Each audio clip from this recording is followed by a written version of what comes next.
মা, তুমি নিম হলুদ মেখে যাও, গিয়ে স্নান করে এসো। আমার দিকে ধ্যান দিতে হবে না, খাসির মাংসটা ভালো করে রান্না কর। দেখি দেখি দেখি তুমি কেমন করে রান্না করছো। খাসির মাংস তো রান্না করেছি, আবার তোমার জন্য বাবার জন্য আরো কিছু রান্না করেছি। জানো না আমার দাঁতের প্রবলেম। কই দেখি দেখি আমার জন্য কি আইটেম করেছো আজকে পয়লা বৈশাখের দিন। আচ্ছা দেখাচ্ছি, আরো কিছু আইটেম করেছি তোমাদের কি জন্য। করেছো শুধু দেখি দেখি খাসির মাংস করি।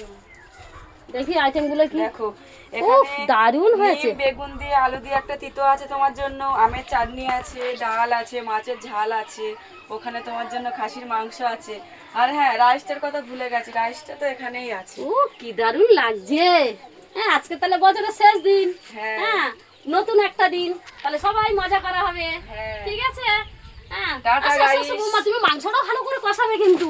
হ্যাঁ আমার যেন খাসির মাংস খেতে যেন প্রবলেম না হয় কিন্তু। না না, তোমার দাঁতের প্রবলেম বলে তো আমি খুব সুন্দর করে জানো তো আমার দাঁতের প্রবলেম, আমি খাসির টেনশনে যাই মাংসটা দেখাতে। রান্না করছি। দেখো গাইস, খুব সুন্দর লাগছে খাসির মাংসটা।